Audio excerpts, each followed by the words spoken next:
Why did this movie flop? How do big flops happen? When everyone is at fault, who takes the blame and why?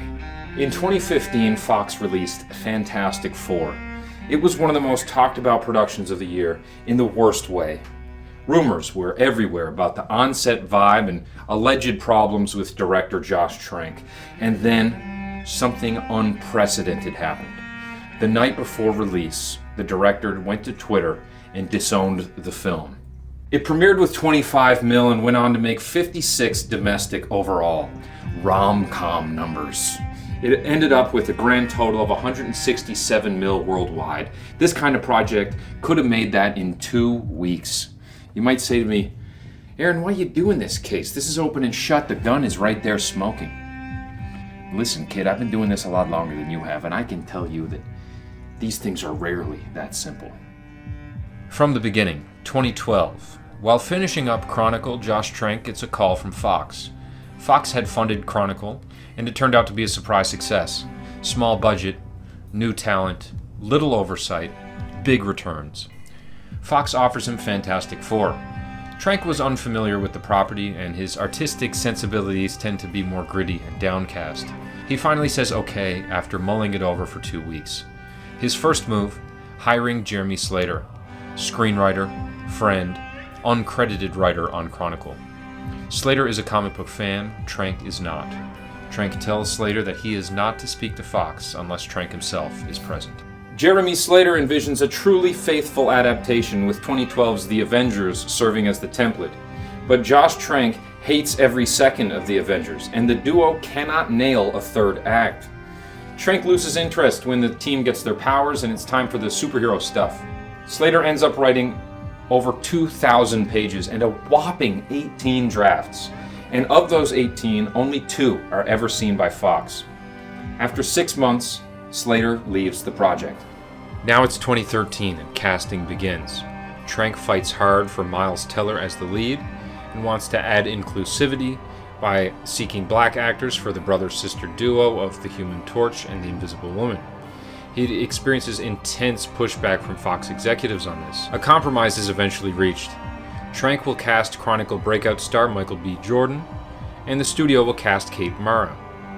Seedier parts of the internet are set ablaze when Jordan's casting is announced. In the earliest stages of pre-production now, Trank is experiencing intense hate from his target audience and is receiving death threats. Throughout production, he sleeps with a 38 Special.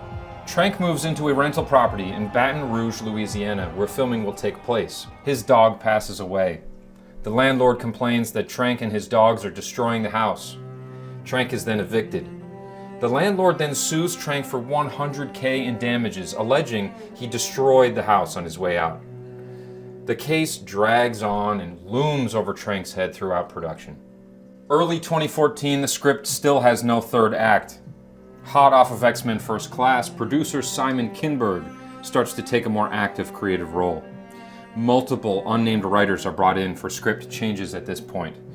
Costume, CG, and other departments are getting frustrated at having to delay their own work to wait for a script. It's a bad on-set environment before cameras even roll. Summer 2014, Fox slashes the budget by 20 to 30 mil. Filming starts 2 weeks later. The script is still in flux. Sources are calling Trank combative, indecisive, and hot-headed. They say he is not communicative and spends his time between the video village and his trailer. Trank and Miles Teller, the actor he chose, feud to the point of almost coming to blows. Trank's treatment of Kate Mara ranges from cold to cruel. Things start leaking. The nightmare set is an open secret. Around this time, the studio orders $10 to $20 million worth of reshoots. Kate Mara's wig serves as an infamous tell for what is reshot and what isn't. All talk points to Simon Kinberg being the de facto director now, and Trank confronts Fox over this Directors Guild violation. A new deal is made. Trank will work on a re-edit of his own, and the Fox will continue with those reshoots. Both versions will screen to test audiences, but with 10 to 20 million invested in their own re-edit, Trank has no shot. He loses control completely. In the lead-up to release, Marketing materials, little tease reveals were abnormally absent. Kinberg and Trank embark on a press tour as a way of disproving the rumors. Then, the day before release, Josh Trank posts a tweet. "A year ago I had a fantastic version of this, and it would have received great reviews. You'll probably never see it." That's reality, though. Now that we have all the facts, let's get into our findings. And now Fox is first to take the blame, not just because they interfered with the creative process, but because they greenlit it in the first place. You know, they wanted a homogenized product of a film, and they hired someone with a unique vision to do it. I mean, it makes no sense. I don't think they thought through giving the okay, partially because of the hot right now effect. Trank was not hired because he was passionate about Fantastic Four. You know, he was hired because he was hot right now.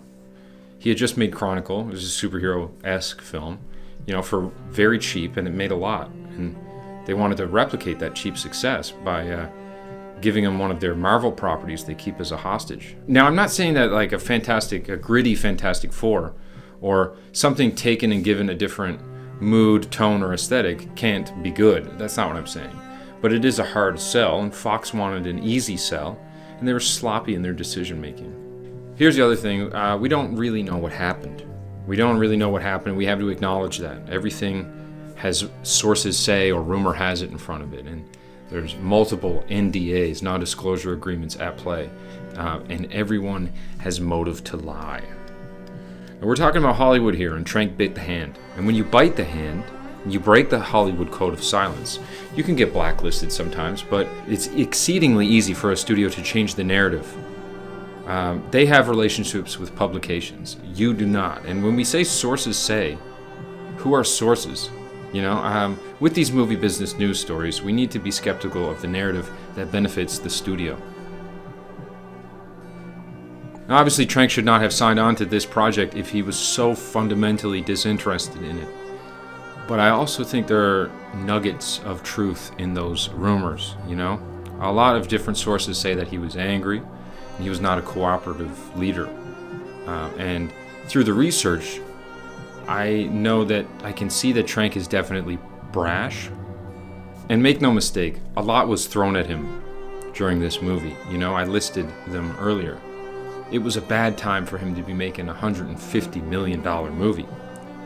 When it rains, it pours, right?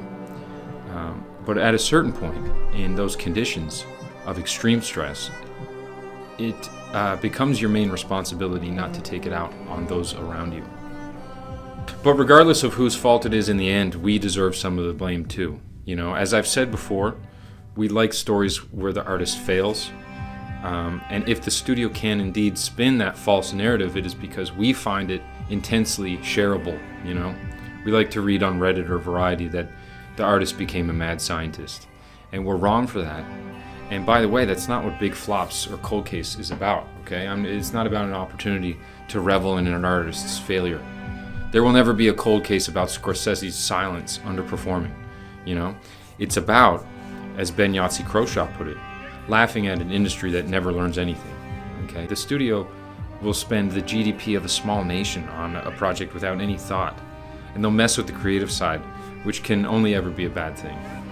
And they have the power to change the narrative, and we make that possible because we eat that shit up. You know, when we should be considering the forces at play, and maybe the track record of the side with all the power. But you know, they say you don't stay in movie jail if people like working with you. And 3 years later, Trank was back directing again with 2020's Capone with Tom Hardy. There's a great Polygon article written on the set, and in it, Trank expresses some remorse. He says his infamous tweet was spitting at those who were actually trying to help him. He takes some responsibility. Fox never did. They ran their Marvel properties into the ground with Simon Kinberg at the helm. In 2019, Disney bought Fox, and the Marvel hostages were finally back home. Fox's last Marvel project was The New Mutants. They hired young in-house talent Josh Boone. They gave him full creative control. They backpedaled on that. They didn't like the tone he was going for, and they ordered a series of expensive reshoots. You can't make this shit up. Case closed.